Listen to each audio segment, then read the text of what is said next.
வணக்கம் நண்பர்களே, வாழ்க வளமுடன். எல்லாரும் நலமாக இருக்கீங்களா நண்பர்களே? இந்த பதிவில் நம்ம பார்க்கக்கூடியது கடகராசியில் பிறந்த நண்பர்களுடைய வாழ்க்கையிலையும் வாழ்வாதாரத்திலையும் வரக்கூடிய மார்ச் மாதத்தில் இந்த பிரபஞ்சமானது எந்த மாதிரியான மாற்றங்களை தரப்போகுதுன்றது பற்றி தானுங்க முழுமையாக விரிவாக ஆதாரபூர்வமாக இந்த காணொலியில் நம்ம பார்க்க போகிறோம்.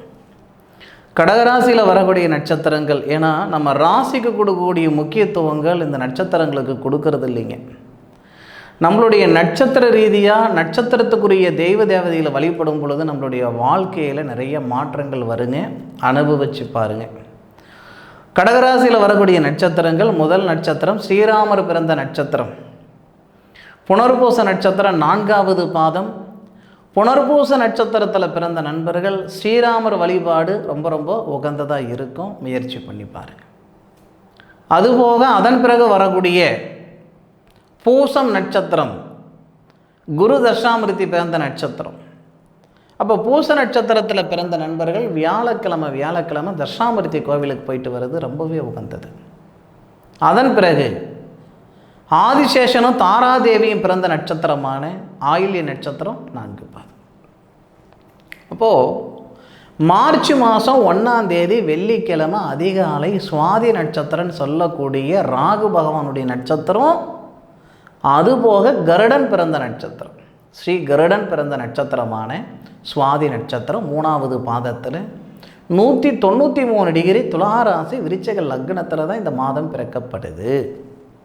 அப்போது கடக ராசியாதிபதி சந்திரன் கடகராசிக்கு 4வது பாவகத்தில், கடகராசிக்கு 4வது பாவகம் துலார் ராசியில் சஞ்சாரிக்கும் பொழுது தான் 193 டிகிரியில் சஞ்சாரிக்கும் பொழுது தான் இந்த மாதம் பிறக்கப்படுது. மாதம் பிறக்கப்படக்கூடிய தருணமே நமக்கு பரிவர்த்தனை. கடக ராசியாதிபதி துலா ராசியில் இருக்கிறாரு. துலா ராசியாதிபதின்னு சொல்லக்கூடிய சுபஸ்தானாதிபதியும் மற்றும் லாபஸ்தானாதிபதியும் சொல்லக்கூடிய சுக்கிர பகவான் உங்களுடைய ராசிக்கு 7வது பாவகத்தில் திருவோணம் நட்சத்திரம் 4வது பாதம் 292 டிகிரியில் இருந்து நம்மளுடைய ராசியை பார்க்கிறார். அருமையான ஒரு நேரம். கடகராசியில் பிறந்திருக்கிறனுங்க, ஆயில்ய நட்சத்திரத்தில் பிறந்திருக்கிறனுங்க, எனக்கு கல்யாணம் தாமதமாக இருக்குதுன்னு சொல்லக்கூடிய என்னுடைய சகோதரிக்கு இந்த தருணம் அற்புதமான தருணமாக இருக்கும்.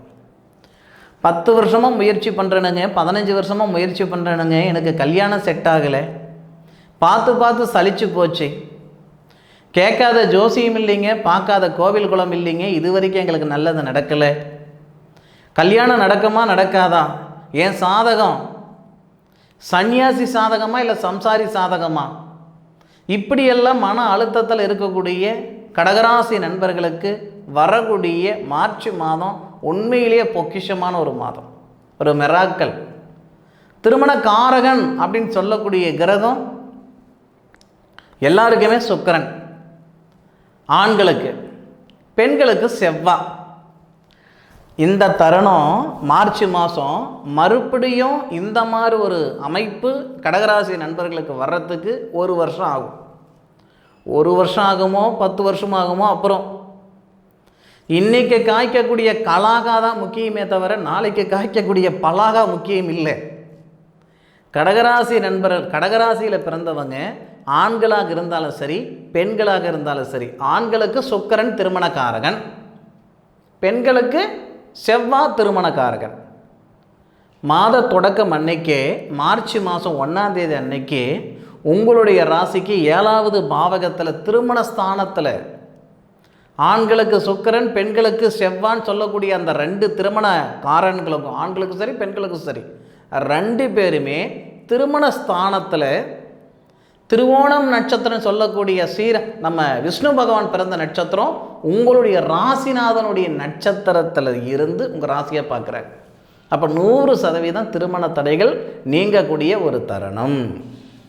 சார் அஷ்டமச்சனி நடக்குதே சார், அஷ்டமச்சனியால் தான் சார் எங்களுக்கு கல்யாணமே தடையாக இருக்குதுன்னு எங்கள் ஜோசிகாரர் சொன்னார். அப்படி கூட வச்சுக்கோங்க, அஷ்டமச்சனி கல்யாணமெல்லாம் தடை பண்ணாதுங்க.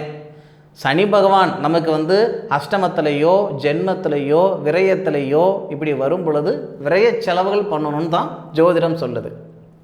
சரி, நீங்கள் சொன்னதாகவே கூட இருக்கட்டும். அஷ்டமச்சனி இந்த தருணத்தில் மார்ச் மாதம் 1ஆம் தேதி, 2ஆம் தேதி, 3ஆம் தேதி, 4ஆம் தேதி, 5ஆம் தேதி 5 நாள் செயலிழந்து போகுது. 8வது பாவகத்தில் இருக்கக்கூடிய சனி பகவான் மறைஞ்சிருக்கிறாருன்றது ஒரு புறம் இருக்கட்டும். 2வது பாவகத்துக்கு அதிபதி சூரிய பகவானோட சேர்ந்து அஸ்தமனம் ஆயிட்டார். மாத தொடக்கம் அன்னைக்கே எத்தனை ஜோசிகாரருக்கு இந்த விஷயம் தெரிஞ்சிருக்குதுன்னு எனக்கு தெரியலைங்க. அந்தளவுக்கு ஆழமாக கணக்கு எடுத்தாங்களான்னு எனக்கு தெரியலைங்க. சூரிய பகவானோட எந்த ஒரு கிரகமாக இருந்தாலும் 5 டிகிரிக்குள்ளார வந்துருச்சுன்னா அந்த கிரகம் அஸ்தமனம் ஆகிடும். மார்ச் மாதம் 1ஆம் தேதி சூரிய பகவான் சதய நட்சத்திரம் 3வது பாதத்தில் 316 டிகிரியில் இருக்கிறார். 8வது பாவகத்தில், உங்கள் ராசிக்கு, கடகராசிக்கு 8வது பாவகத்தில். அதே இடத்துல இருக்கக்கூடிய சனி பகவான், 8ல் சனி இருக்கிறதுனால தானே அஷ்டமச்சனி. அந்த அஷ்டமச்சனி 315 டிகிரியில் சதய நட்சத்திரத்தில், 315 டிகிரி சதய நட்சத்திரம் 3வது பாவம். சூரியனுக்கும் சனிக்கும் 1 டிகிரி தான் வித்தியாசம். 5 டிகிரிக்குள்ளே இருந்து அந்த கிரகம் அஸ்தமனம் இல்லையா? கடகராசிக்கு இந்த நேரம் வரைக்கும், இந்த நிமிஷம் வரைக்கும் தடை பண்ணிக்கிட்டு இருக்கிற அந்த சனி பகவான் மார்ச் 1, 2, 3, 4, 5 இந்த 5 நாள் உங்கள் வாழ்க்கையில் மிராக்கல், அதிசயம், வருஷக்கணக்காக நீங்கள் நினச்சிக்கிட்டு இருந்த செயல் இந்த நேரத்தை சரியாகிறதுக்கு வாய்ப்பு இருக்குது.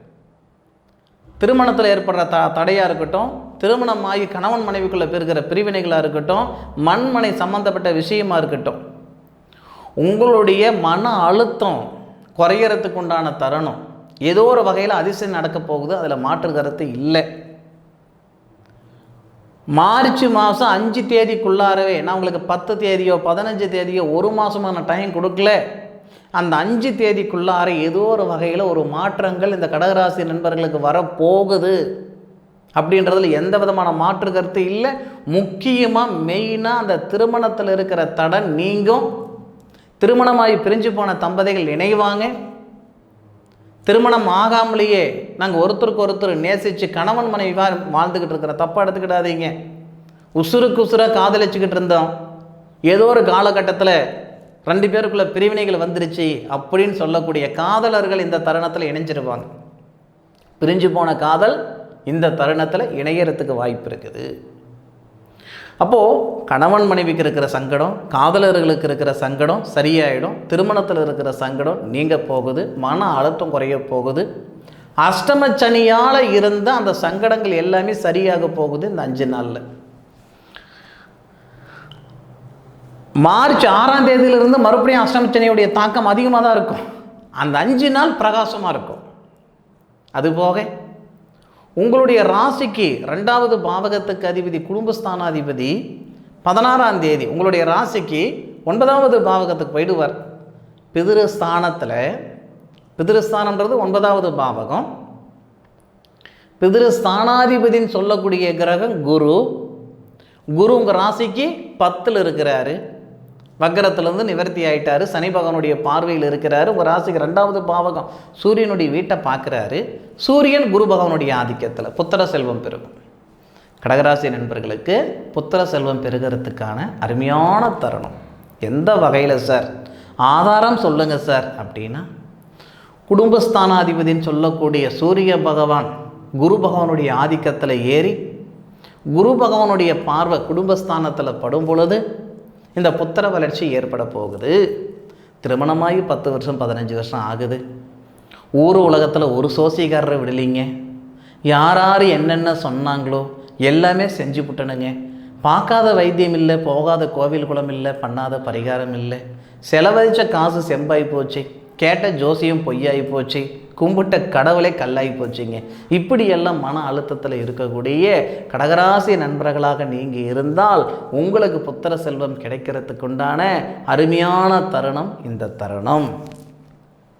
அதுபோக உடல் ரீதியாக இருக்கிற சங்கடங்கள், அஷ்டமச்சனியால் ஒவ்வொருத்தருக்கும் ஒவ்வொரு விதமான ஒரு உடல் தொந்தரவுகள் இருக்க தான் செய்யுது. எல்லாருக்கும் சொல்ல முடியாது. ஒரு சில நண்பர்களுக்கு இருக்குதுன்னு வச்சுக்கோங்க. எனக்கு நரம்பு பிரச்சனை இருக்குதுங்க, எனக்கு கண் பிரச்சனை இருக்குதுங்க, இல்லை கை கால் வலி இருக்குது, ஏதோ ஒரு சங்கடம் உடல் திரேகத்தில் உங்களுக்கு இந்த அஷ்டமச்சனியால் தொந்தரவுகள் வந்திருந்தால் அந்த உடல் திரேகத்தில் இருக்கிற சங்கடங்கள், அஷ்டமச்சனி கொடுத்த சங்கடங்கள் சரியாகிறதுக்கு உண்டான நேரம் மார்ச் மாதம். அது போக நம்ம செய்கிற தொழிலில் நமக்கு சங்கடங்கள் இருக்குது. தொழில் அப்படின்னா ஏற்ற இறக்கம் இருக்குதானங்க செய்யுது. அப்போது அந்த தொழிலில் சங்கடங்கள், சட்ட ரீதியாக சங்கடங்கள், அந்த சட்ட ரீதியாக இருக்கிற சங்கடங்களாக இருக்கட்டும், தொழிலில் நஷ்டமாக இருந்துகிட்டு இருக்கிற ஒரு சூழ்நிலையாக இருக்கட்டும், இது எல்லாமே வர மார்ச் மாதத்தில் ஓரளவுக்கு இல்லை நல்லாவே இருக்கும். 16ஆம் தேதிக்கு மேலே, 16ஆம் தேதியிலிருந்து 31ஆம் தேதி வரை நமக்கு சூரிய பகவான் 9வது பாவகத்தில் இருக்கக்கூடிய அருமையான ஒரு தருணம், அற்புதமான ஒரு தருணம். இதில் ஒரு விதமான ஒரு மாற்றங்கள் ஏற்படும். பூர்வீக தொழில் செய்கிற நண்பர்களுக்கு பிரகாசமாக இருக்கும். சார் அப்பா செஞ்ச தொழில் நான் செஞ்சுக்கிட்டு இருக்கிறேன் சார், தாத்தா செஞ்சுக்கிட்டு இருந்த தொழில் நான் செஞ்சுக்கிட்டு இருக்கிறேன் சார், இந்த மாதிரி பூர்வீக தொழில் அப்படின்றது இருக்க தானே செய்யுது. அப்போ பூர்வீக தொழில் செஞ்சுக்கிட்டு இருக்கிற நண்பர்களுக்கு இந்த நேரம் உகந்த நேரம், பிரகாசமான நேரம், அற்புதமான நேரம், நல்ல அனுகூலம் கிடைக்கக்கூடிய ஒரு தருணம். ஆக கடகராசி நண்பர்களுக்கு தன்னுடைய கஷ்டங்களை கடந்து நிம்மதி சந்தோஷம் கிடைக்கக்கூடிய அருமையான ஒரு தருணமாக வர்ற மார்ச் மாதம் மாற்றங்கள் நிறைந்த ஒரு மாதமாக வரப்போகுதுன்றதில் எந்த விதமான ஒரு மாற்று கருத்தும் கிடையாது. அனுபவித்து சொல்லுங்கள். அனுபவித்து சொல்கிறது தான் ஜோதிடம். ஆராய்ச்சி தான் நான் சொல்கிறேனுங்க. உங்களுக்கு என்ன திசை நடக்குது, என்ன புத்தி நடக்குதுன்னு எனக்கு தெரியாது.